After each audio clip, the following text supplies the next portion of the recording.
Hi friends, welcome to Misha's cooking kitchen. இன்னைக்கு நம்மளோட கிச்சனில் மாட்டு பால் மடி, அதாவது கீரி தான் நம்ம செய்ய போகிறோம் என்னோட ஸ்டைலில். வாங்க எவ்வளோ டேஸ்டியாக ப்ரிப்பேர் பண்ண போகிறோன்னு வீடியோ மிஸ் பண்ணாமல் கடைசி வரைக்கும் ஃபுல்லாக பாருங்கள். வாங்க வீடியோக்குள்ளே போகலாம். ஃப்ளேம் ஆன் பண்ணி குக்கர் நல்லா சூடு பண்ணிக்கலாம். இப்போ நம்ம குக்கர் நல்லா சூடாயிடுச்சு. இதில் இப்போ நம்ம 2 டேபிள் ஸ்பூன் அளவு எண்ணெய் சேர்த்துக்கலாம்.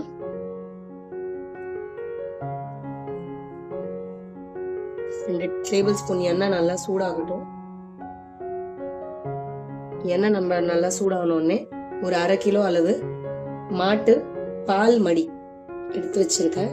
நல்லா கழுவி பீஸ் பாருங்க, நம்ம நல்லா குட்டி குட்டி பீஸா இந்த மாதிரி போட்டு வச்சிருக்கோம். இப்போ இந்த எண்ணெயில நம்ம இது எல்லாத்தையுமே சேர்த்துருவோம்.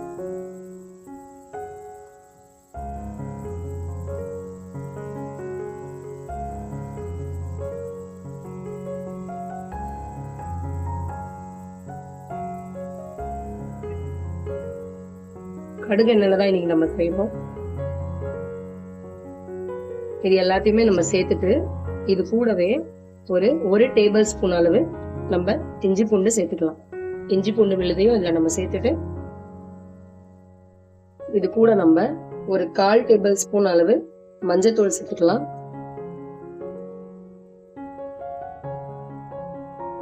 இது கூடவே தேவையான அளவு ஒரு 1/2 ஸ்பூன் அளவு நம்ம உப்பு சேர்த்துக்கலாம். என்கிட்ட கல் உப்பு தீர்ந்துடுச்சு, அதனால தான் நான் தூள் உப்பு சேர்த்து செய்கிறேன். இப்போ இது எல்லாத்தையுமே நம்ம ஒரு டைம் நல்லா மிக்ஸ் பண்ணிக்கலாம். இஞ்சி பூண்டு மஞ்சள் தூள் எல்லாம் ஒன்றா சேர்ற மாதிரி நல்லா நம்ம மிக்ஸ் பண்ணிக்கலாம். ஃப்ளேம் ஹைல தான் இருக்குது, ஏன்னா இதுலேருந்து ஆல்ரெடி நம்மளுக்கு தண்ணி விடும், அதனால அடியெல்லாம் பிடிக்காது. இப்போ இது எல்லாமே நல்லா மிக்ஸ் ஆயிடுச்சு. இப்போ இதில் நம்ம ஒரு 1/2 டம்ளர் அளவு தண்ணி சேர்த்துக்கலாம்.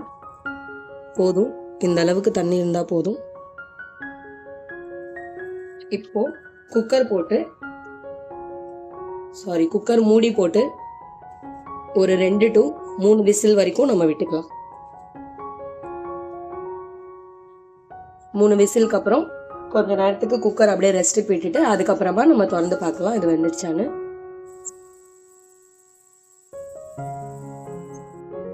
இப்போ நம்ம குக்கரில் இருக்க ப்ரெஷர் எல்லாமே நல்லா ரிலீஸ் ஆயிடுச்சு. ஒரு 15 to 20 மினிட்ஸ் நம்ம இதை அப்படியே ரெஸ்ட்டுக்கு விட்டுருந்தோம். இப்போ இது நம்ம ஈஸியாக ஓப்பன் பண்ணுவோம். இவ்வளோ ஈஸியாக ஓப்பன் ஆயிடுச்சு. இப்போ பாருங்க, இதுலேருந்து ஒரு பீஸ் எடுத்து உங்களுக்கு நான் காட்டுறேன். எந்த அளவுக்கு சாஃப்டாக நல்லா வெந்து வந்துடுச்சு பார்த்தீங்களா? இப்போ இதை நம்ம ஒரு பேனில் மாற்றிக்கலாம். இப்போ பேனில் நம்ம ஃப்ளேம் ஆன் பண்ணி இதை இதில் மாற்றிக்கலாம். தண்ணியோடையே சேர்த்து நம்ம போடலாம். தண்ணி அந்த மசாலா எல்லாமே சேர்ந்து தான் நல்லா ஃப்ரை ஆகி வரணும். முன்ன இந்த தண்ணியோட குவான்டிட்டி கம்மியாகிற வரைக்கும் நம்ம இதை நல்லா கொதிக்க வச்சு எடுத்துக்கலாம். தண்ணி ஃபுல்லாக சுண்டி இது 4 அளவு இருக்குது அப்படின்னா இது ஒரு அளவு ஆகிற வரைக்கும் இந்த தண்ணியை ஃபுல்லாக நம்ம இதுலேயே சுண்ட வைக்க போகிறோம். இப்போ பாருங்க, இதில் இருக்க தண்ணி ஃபுல்லாக நல்லா வற்றி வந்துடுச்சு. கொஞ்சம் அந்த எண்ணெய் இதுலேருந்து விடும் இல்லையா, அந்த எண்ணெய் எல்லாமே பிரிஞ்சு நல்லா வர ஆரம்பிச்சிருச்சு. ஃபுல்லாக நல்லா லைட்டாக அடியில் பிடிக்க வர ஆரம்பிச்சிருச்சு. அந்த அளவுக்கு நல்லா தண்ணி சுண்டிடுச்சு. இப்போ இதில் நம்ம கொஞ்சம் கொஞ்சமாக நம்மளோட மசாலாலாம் சேர்த்துக்கலாம். இதில் நான் ஒரு 1/4 ஸ்பூன் அளவு மஞ்சத்தூள் சேர்த்துக்கிறேன். அதே 1/4 ஸ்பூன் அளவு ஜீரகத்தூள், 1/2 ஸ்பூன் அளவு கரம் மசாலா, இது கூடவே 1/2 ஸ்பூன் அளவு கொத்தமல்லி தூள்,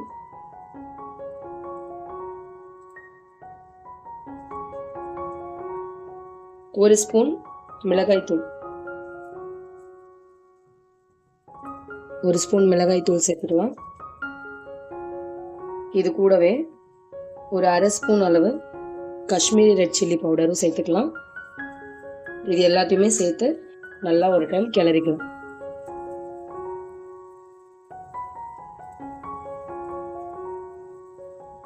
இப்போ நம்ம ஃப்ளேமை ஸ்லோ பண்ணிக்கலாம். இவ்வளோ நேரம் ஃப்ளேம் நம்ம ஹையில் வச்சு நல்லா இந்த தண்ணியெல்லாம் சுண்ட விட்டோம்.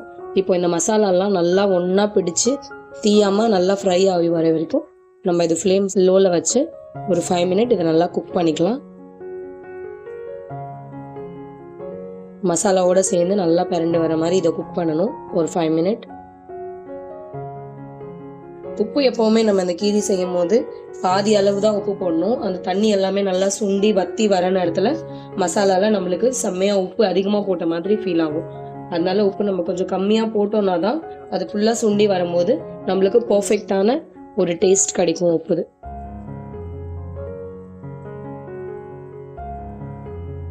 சூப்பராக இருக்கும். ஒரு தால் தடுக்கா இல்லைன்னா ஒரு பிக்கா தால் அந்த மாதிரி ஏதாவது ஒரு சிம்பிளான குழம்பு செஞ்சு அது கூட இந்த மாதிரி ஃப்ரை செஞ்சு சாப்பிடும் போது செம்ம டேஸ்ட்டாக இருக்கும் சாப்பிட்றதுக்கு. இப்போ இது 5 மினிட் நல்லா லோ ஃப்ளேமில் நம்மளுக்கு குக் ஆகி வரட்டும். அவ்வளோதான், ஃபுல்லாக நல்லா மசாலாலாம் நல்லா 5 நிமிஷம் ஸ்லோ ஃப்ளேமில் நல்லா குக் ஆகிடுச்சு. எல்லாமே ஒன்றா சேர்ந்து ஈவனாக மசாலா நல்லா ஃப்ரை ஆகிடுச்சு. இப்போது நம்ம ஃப்ளேம் ஆஃப் பண்ணிடலாம். இதுக்கப்புறம் உங்களுக்கு நான் அடுத்த ப்ராசஸ் காட்டுறேன்.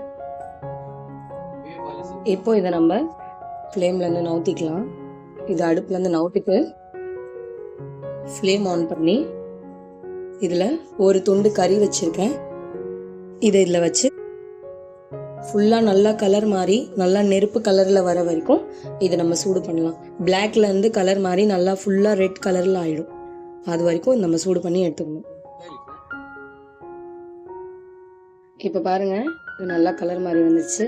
இப்போ நம்ம ஃப்ளேமை ஸ்லோ பண்ணிவிட்டு ஃப்ளேம் ஆஃபே பண்ணிடலாம். நேராக இதை இங்கேருந்து எடுத்துக்கலாம். இதுக்கு நடுவில் ஒரு சின்ன பவுல் நம்ம இப்படி வச்சுக்கலாம். ஒரு சின்ன பவுல் வச்சுட்டு அதுக்குள்ளே இந்த பீஸை போட்டுக்கலாம். இப்போ இதில் நம்ம ஒரு 2 சொட்டு எண்ணெய் சேர்த்துக்கலாம்.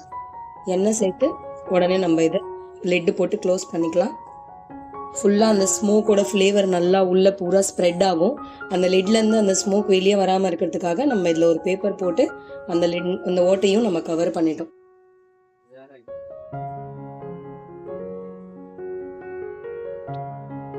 உங்களுக்கு ஸ்மோக் ஃப்ளேவர் நிறையா வேணும் அப்படின்னா இது ஒரு 5 மினிட் வரைக்கும் அப்படியே மூடி வைங்க.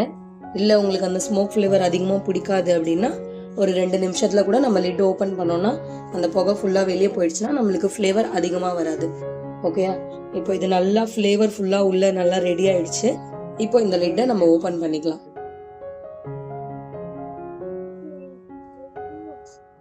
பார்த்தீங்களா எவ்வளோ சூப்பராக நம்மளோட கீரி ரெடி ஆயிடுச்சு. இது தமிழ் மாட்டோட மடி, பால் மடி அப்படின்னு சொல்லுவாங்க. இதை நாங்கள் ஹிந்தியில் கீரின்னு சொல்லுவோம். சூப்பராக ரெடி ஆயிடுச்சு நம்மளோட கீரி. இப்போ இதை நம்ம இந்த பவுலை இதுலேருந்து ரிமூவ் பண்ணிவிட்டு இப்போ இதை நம்ம ஒரு பிளேட்டுக்கு மாற்றிக்கலாம். அவ்வளோதான், சூப்பர் டெலிஷியஸாக செம்ம ஸ்பைசி அவ்வளோ டேஸ்டி யம்மியாக நம்மளோட கீரி செஞ்சு ரெடி பண்ணிட்டோம். நம்ம எவ்வளோ ஈஸியாக செஞ்சோன்னு பார்த்தீங்களா? நீங்களும் இதே மாதிரி செஞ்சு உங்கள் வீட்டில் ட்ரை பண்ணுங்கள். எப்படி வந்ததுன்னு மறக்காமல் கமெண்ட்டில் சொல்லுங்கள். இந்த வீடியோ உங்களுக்கு பிடிச்சிருந்தா உங்கள் ஃப்ரெண்ட்ஸ் அண்ட் ஃபேமிலியோட இந்த வீடியோவை ஷேர் பண்ணுங்கள்.